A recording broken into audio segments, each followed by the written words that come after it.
एक शाम प्राची टीवी पर सीरियल देख रही होती है। तभी उसकी सास वहां आती है।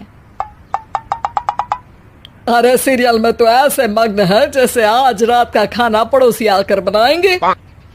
मुझे पता ही नहीं था आपने अपने बेटे की शादी पड़ोस में भी की हुई है। हैं? मतलब? मतलब इस घर में सारा काम बहू ही करती है, आप तो सिर्फ खर्राटे मारती हैं। अच्छा जी, फिलहाल तो तुम आराम फरमा रही हो, चलो जाओ, ये मेरे टीवी देखने का समय है। आहा, इसीलिए मुझे भगाया जा रहा है। सॉरी, अब तो बिल्कुल नहीं जाऊंगी। प्राची की इस बात पर दोनों सास बहू के बीच टीवी रिमोट के पीछे बच्चों जैसे छीना झपटी शुरू हो जाती है, जिसके बीच श्लोक भी काम से घर वापस आ जाता है। हाँ, आज मेरी चूहे बिल्ली की जोड़ी किस बात पर झगड़ रही है? अरे तेरे बीवी मुझे टीवी ही नहीं देखने दे रही। अरे तुम्हारी मम्मी मुझे खाना बनाने के लिए फोर्स कर रही है। अरे वाह, ऐसे बेतुके रीजन पर तो बच्चे भी झगड़ा नहीं करते। अरे मुझे कुछ मत बोल, सब इसने ही शुरू किया है। हाँ हाँ, जैसे आप तो बहुत दूध की धूली है ना। अरे बस, दोनों चुप।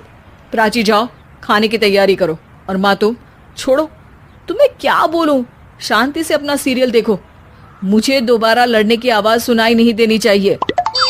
ऐसा बोलकर श्लोक वहां से चला जाता है, जिसके पीछे पीछे प्राची भी कुछ न कुछ बड़बड़ाते हुए रसोई में चली जाती है। हाँ हाँ, सासू जी को तो कुछ बोलेंगे ही नहीं, बस मुझ पर ही हुक्म चलता है, खाना बनाओ, जैसे मैं इनके घर में खाना बनाने के लिए आई हूँ।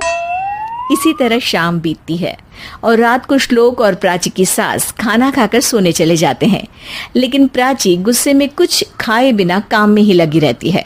इस घर में किसी को घंटा फिक्र नहीं पड़ता, मैं खाऊं या भूखी रहूं। प्राची कुछ देर के लिए रसोई से बाहर जाती है और जैसे ही वापस आती है तो वहां दूध का भरा ग्लास देखकर हैरान रह जाती है।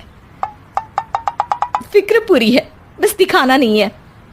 प्राची दूध पीकर सोने चली जाती है और अगली सुबह एक बार फिर सास बहू का कार्टून नेटवर्क स्टार्ट हो जाता है।